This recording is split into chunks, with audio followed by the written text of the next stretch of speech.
হাততালি দেওয়া শুরু করে বাইকে পারবেন। আসসালামু আলাইকুম। হ্যাঁ গাইজ, সবাই কেমন আছেন?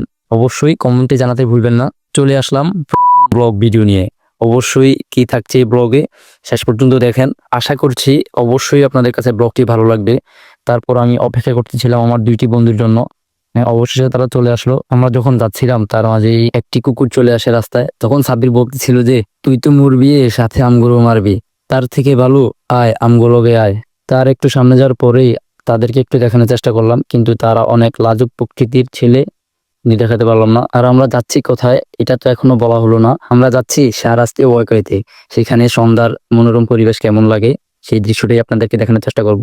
তারপর দেখি সিএমের হাতে একটি সানগ্লাস, তারপর এটি চোখে দিয়ে নিজেকে দেখানোর চেষ্টা করলাম। তারপর আমরা যেতে যেতে অনেক কথাই হলো। তার কিছুক্ষণ পরে আমি একটু তাদেরকে দেখানোর চেষ্টা করলাম। তাদেরকে দেখাতে গিয়ে গাড়িটি এক সাইডে বার হয়ে যায়। শুকরিয়া, কোনো দুর্ঘটনার কবলে পড়ি নাই। তারপর একটু সামনে যেতে না যেতেই একটি মহিলা সামনে এসে পড়ে। বাইকের অনেক গতি থাকার কারণে আমরা মহিলাটির সামনে এসে পড়িনি বা কোনো দুর্ঘটনার শিকার হইনি। তারপর যেতে যেতে আমরা গল্প করতেছিলাম। তারপর আবার সিএম এর কথাগুলো শুনতে পেরে সাব্বির খুবই মজা পাচ্ছিল। এক সময় সে তার স্টারিং ছেড়ে হাততালি দেওয়া শুরু করে। তারপর আমি ওর বললাম যে রে বাড়ি থেকে দাঁড়াবি নিয়ে আসিনি রে। তারপর আমরা মজা করতে করতে চলে আসলাম ওয়াকওয়েতে।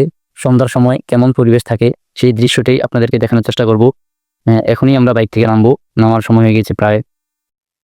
বাইক থেকে নামার পরে আমরা এমন কিছু দৃশ্য দেখতে পাই, সেই দৃশ্যগুলোই আপনাদেরকে দেখানোর চেষ্টা করব। সেই দৃশ্যগুলো আসলেই দেখার মতো ছিল। দেখেন গাইজ, সন্ধ্যার সময় ওয়াকওয়েতে এমন একটি পরিবেশ থাকে।